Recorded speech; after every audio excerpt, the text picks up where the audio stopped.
أعوذ بالله من شرور أنفسنا ومن سيئات أعمالنا من يهده الله فلا مضل له ومن يضلله فلا هادي له سبحان الله ونشهد أن لا إله إلا الله وحده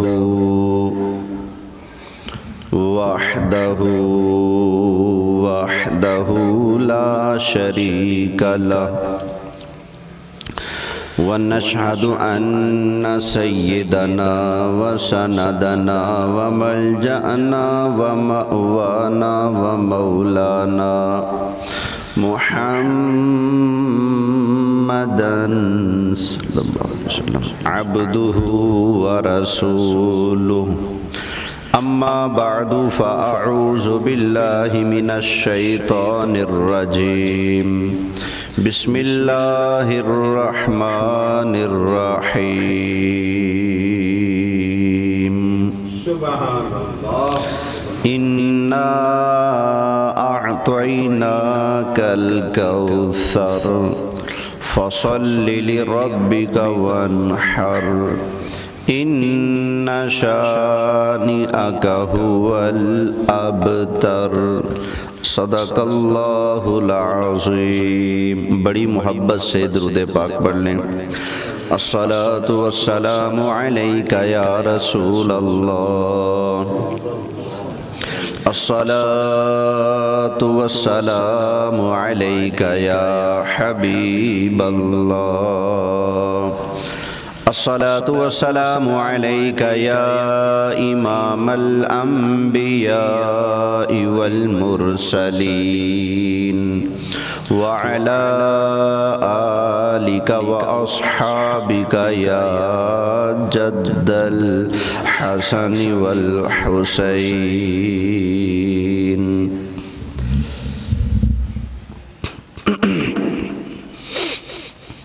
انتہائی قابل صد احترام حاضرین کرام، میرے دوستو، بزرگوں،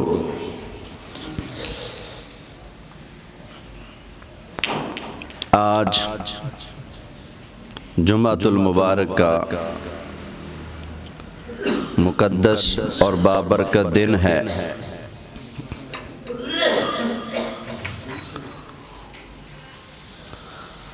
ہمارا سارا کام ہی دکا سٹارٹ ہے۔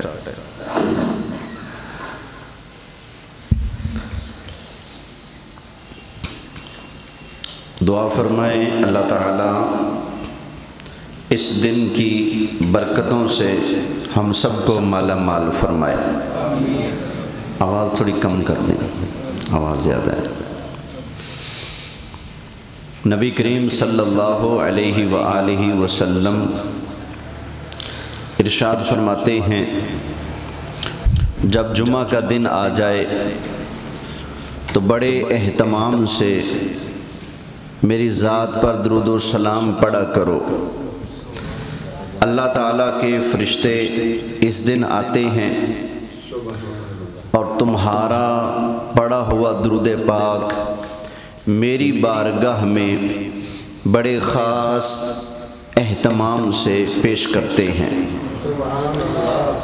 تو نبی کریم علیہ السلام کے ایک صحابی نے پوچھا، یا رسول اللہ، جب آپ وفات پا جائیں گے تو پھر درود و سلام آپ پر پیش ہوگا؟ تو نبی کریم علیہ السلام نے فرمایا، ان اللہ حرم علی الارض ان تأکل اجساد الانبیاء۔ فرمایا میرے صحابی، اللہ نے زمین پر حرام کر دیا ہے کہ تو نے میرے نبیوں کے جسموں کو کھانا نہیں ہے۔ آگے فرمایا، فَنَبِيُّ اللَّهِ حَيٌّ يُرْزَقُ، اللہ کا نبی قبر میں زندہ ہوتا ہے اور ان کو اللہ کی طرف سے رزق بھی دیا جاتا ہے۔ تو ہمارے لیے سرکار کی زبان سبحان اللہ، جب حضور نے فرما دیا تو بات ہی ختم ہو گئی۔ اگرچہ مگرچہ لیکن ویکن یہ تو وہ کوئی چیز نہیں ہم کرتے، بس جب سرکار نے فرما دیا ہے اللہ کا نبی زندہ ہے اور ان کو رزق بھی دیا جاتا ہے، تو بس پھر ہم کہیں گے تو زندہ ہے واللہ، تو زندہ ہے واللہ، تو زندہ ہے واللہ، تو زندہ ہے واللہ، تو زندہ ہے واللہ، تو زندہ ہے واللہ، تو زندہ ہے واللہ،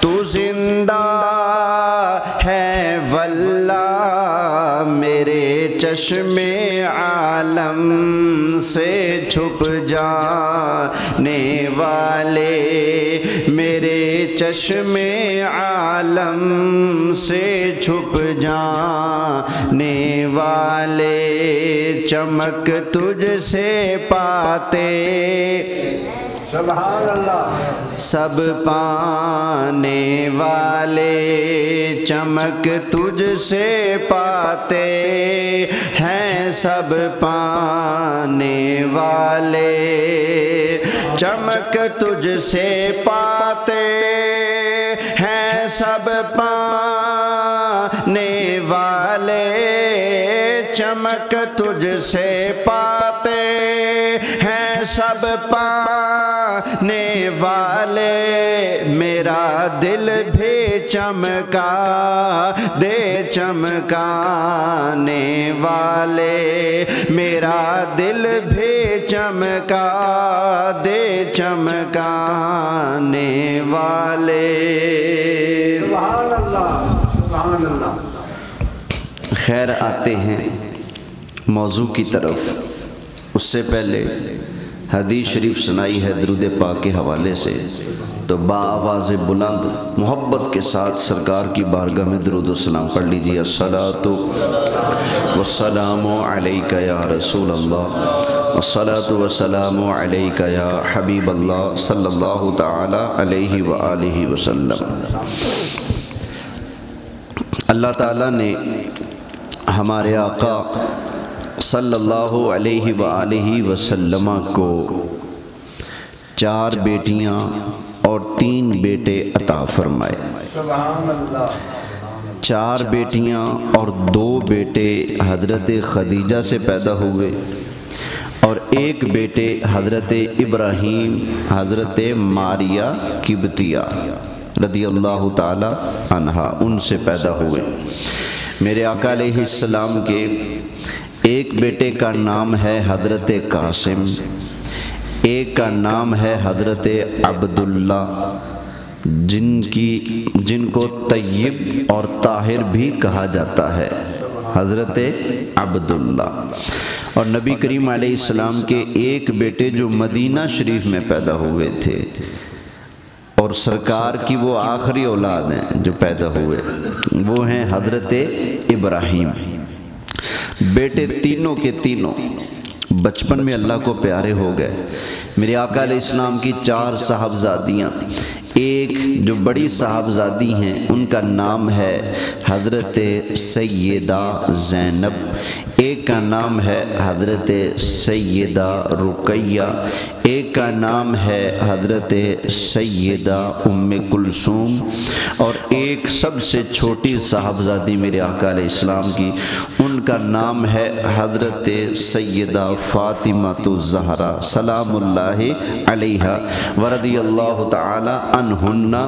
میرے آقا علیہ السلام کو اللہ نے 4 بیٹیاں اور 3 بیٹے عطا فرمائے ہیں۔ میرے آقا علیہ السلام کی یہ چاروں صاحبزادیاں پل کر بڑی ہوئی، جوانی کو پہنچی، میرے آقا علیہ السلام نے ان کے رشتے بھی فرمائے۔